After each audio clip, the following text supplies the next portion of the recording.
5. Patty Hallett. Deoch Eolais was a small storefront Jayshawn had passed before. It was a hole in the wall just down the street, and very obviously a bookstore. But there was an eeriness that seemed to loom just beyond its doors. The dark green paint hid something inside, and Jay's mind played on him head wars.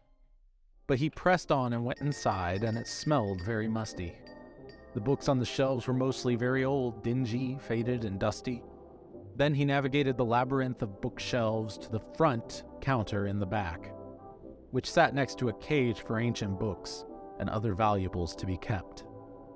A little woman, about 30 years old, with a brunette braid popped out, almost like a meerkat from his den, and she greeted him with a shout.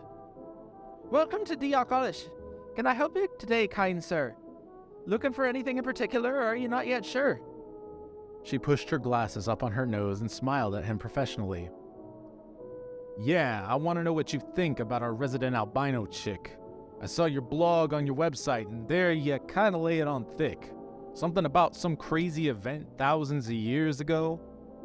"Well, you're half right. The Precipitous Event took place around 1100, though."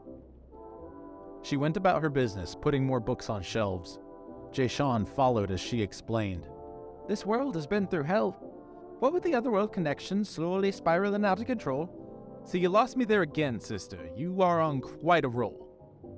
She sighed, but smiled once again and held out her hand to him.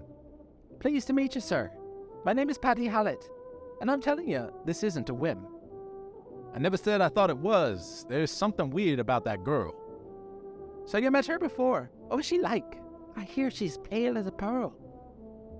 "She's interesting, to say the least. So what was this event?" "Basically a legend that simply states something cosmic is happening at present, and has been happening since the 1100s, where another dimension and ours collided. And now the two are unraveling fast, and you're not listening," she chided. "Mostly because I'm looking at that monster staring at me from outside." Patty's eyes widened as her door flung open and Jayshawn ran to hide. A werewolf-like creature about 7 feet tall barreled in right at Patty. Patty stood her ground with surprising confidence and said, "That's a good boy, laddie. Come to sister, we'll take care of you." And when it got there, she sidestepped it. It landed inside the ancient book's cage, and she very quickly locked it. The monster thrashed inside the cage, angrily snarling and trouncing about. Patty put her hands on her hips. "Stupid man. Now I'm out." She turned her attention to Jayshawn, who sat staring at the beast. "Come on, I'll buy you a drink. It's the very least that I can do after a sight like this. My brother can be quite the pain sometimes. I need a pint or two to relax me bones, and you look like you need to unwind. There's no one coming in the store while Ted is in his fog. Come on, man, have a drink with me, down at the Handsome Hog." Imagine if you had everything Tolkien ever wrote.